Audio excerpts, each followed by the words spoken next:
Hi, welcome to 19th chapter in CSS3. This video is brought to you by Ankpro training. In this video, we are going to discuss top 10 CSS best practices. For latest update, please subscribe our channel. Top 10 CSS best practices. First one is readability. Organize the style sheet. Combine CSS elements. Appropriate naming convention. Avoid inline styling. Use external CSS, Shorthand CSS, Minify CSS file, cross-browser compatibility, CSS Preprocessors. So these are all some top 10 CSS best practices. So let's see one by one. Readability. Write the CSS code in proper alignment format. It means we need to write the code in the proper alignment format. Don't write the code in the single line. Break the code line by line. So as you see in the example, we are just taken one example in the red color. You can see we are just writing a one dot example and we are writing the CSS properties and value in a single line. While saying itself is look like a messy. So in future if we want to changes anything, it's very difficult to find where we need to changes. So instead of that, we are just break the code line by line. So as you can see in the right approach, dot example after that in green color you can able to see that we are just writing the property and value line by line. So in future if you want to do some changes also, so it's easy to find in the CSS file. Organize the style sheet. Put comment whenever it needs and it should be proper comment. It means if you're writing any CSS styles, so we need to the proper comment. So in future if you want to do the changes, so it's easy to find out also. Generic element body anchor tag p h1 etc. It means we need to write the organized style. So first should be generic element. Generic element is nothing but like a tags, divs. So these are all some generic elements. So we need to use for organize the style sheet. After that we just writing the header, nav and wrapper. So this kind of the format we need to write the CSS. Combine CSS elements. Reduce code redundancy and write clean. It means it reduces the code redundancy and it should be clean format. Easy to follow code and it's not messy. The code should be not messy and it's very easy to follow also. Multiple selectors having the same declaration, so we can combine all the selectors in a single declaration rather rewriting the code. So like in example I show you like a h1, h2 and h3 tags. So h1 also having a same property and value, h2 tag also having a same property and value, and h3 tag also having a same property and value. So instead of writing separate for h1, h2, h3, so we just combine the h1, h2 and h3, we write the property and value. So it's reduce the code redundancy also, it's not messy as well, it should be look as a clean. Appropriate naming convention.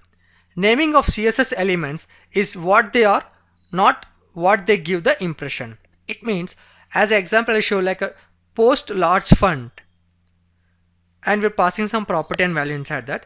Instead of that we just write a post title. So it's very comfortable for the understanding also like a post title instead of post large font. So the naming convention also is very important in the CSS styles. Avoid inline styling. Inline styles are very much messy. If you're writing inside the tag, it's nothing but inline styling. So if you're writing inline styling, so it should be like a messy. It is difficult to understand. So while if you want to do changes anything, and if you want to see the inline styling, it's difficult to understand as well because of the messy. The code should be like messy. In future, if you want to do some changes, then it's very difficult to find and do the changes. So like if you're going to writing one div inside the div style, as I taken as an example float left. So same thing, if another div also I'm just taking like an example float left, if some another div also in a HTML we're just taking the float left. So many steps we are taking, so it's an inline styling. It's look like a HTML code also look like a messy, and style is also look like messy. In future if you want to do some changes, it's we need to change in all the steps. So instead of that, so we just avoid the inline styling. We write the code in the style tag itself and we give the one class as a name of left. So we given the name as a class left and we're writing the style section. So it's very easy to understand as well. So we can do the changes also there. So as you see in the green color, So we're just taking a float left in a style tag separate section, and we're just calling this class in the our div section. So if you want to change the float left to float right, so I can just change only the style tag, no need to go and changes in the each and every tag. So this is a one more benefit, and it's not look like a messy also. Use external CSS file. Pull all the CSS in a single external file. It means instead of writing inside the tags or inside the head section, so we can just take on this CSS file itself in separate file. We pull all the CSS style in the separate file. Easier to maintain, it's very easier to maintain also, and the page loader faster. If you're calling the page, it's load fast also, and external CSS files should include in the HTML. So if you're writing any external CSS files, so definitely we need to include the CSS file in our HTML file. Example, I just taken like a link real style sheet href style.css. So this is style.css is our CSS file here. And as I taken like a media screen and media print. So this media screen is nothing but it's only applicable to CSS file only like a screen, like a desktop, tablet, mobiles. If you are using like a media print, it's that CSS particular CSS file, it's applicable only the print part. If you are doing any print, then only it's going to get applicable for that kind of CSS files. So these are all writing some external CSS files. Shorthand CSS. Shorthand CSS means set the values of multiple other CSS properties simultaneously. You can write more concise style sheets. Using shorthand CSS, you can save time. It means instead of writing so many steps of the properties, so we can just write in a single shorthand property. Example, like a margin top 5px, margin right 10px, and margin bottom 5px, and margin left 10px.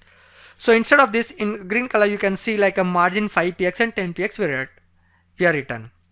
And in button we are taking like a padding 0 0 0 20px. It's nothing but 0. First 0 is nothing but top, second 0 is nothing but right, third 0 is nothing but bottom, fourth 20px is nothing but left. So instead of that, we just writing like padding left 20px only. So like if you are writing like this wise, so we can save our time also, and it's like a more concise style sheet. Minify CSS file. Minify means reduce the file size. It means it removes white space, strips comment, and combine files. It can help the browser to accelerate the stacking of your CSS code. For minifying, you can use that CSScompressor.net is the website. So you can visit this website and you can minify your CSS file. Cross-browser compatibility. Cross-browser compatibility means a website works in any version of any browser. Like if Mozilla having a different version, Chrome having a different, Safari, Opera, Internet Explorer, Edge browser. So these are some different browser have a different compatibility and different versions. So for any browser, if you want to run our CSS files, so we need to, if you are using Mozilla Firefox, we need to write before the properties like in CSS properties like MOZ. For Chrome and Safari browser, we need to write WebKit. For Opera, we need to write O. For Internet Explorer, we need to write MS. So it compatible all the browsers. If you're writing the code using this kind of a prefix, so it's working all the browsers. CSS Preprocessors. CSS Preprocessors is a scripting language that extends CSS and get compiled into regular CSS syntax. CSS Preprocessors will add some features that don't exist in pure CSS. It means the CSS Preprocessors, they added some external features that not exist in the pure CSS. In CSS Preprocessors, you can use variables, mixins, functions, nesting selectors, inheritance, and so on. So in our pure CSS, we're not having this kind of the variable mixing functions. But in CSS Preprocessors, we can use variables, mixing, functions, nesting selectors, inheritance, and so on. Like example, we are having a website link here like a source-lang.com and lesscss.org. So let's go for the source-lang.com. So this is the website source-lang.com. So in this website, so we can use the CSS Preprocessors. This is the CSS Preprocessor website. So like if I'm going here learning source, so you can able to see here pre-processing website, and this is a variable, so you can use the variable like in the source format they are using like a dollar font tag, and after that they are writing that font name, and primary color they're using as a #333, and the body section they're just calling this a font tag and primary color.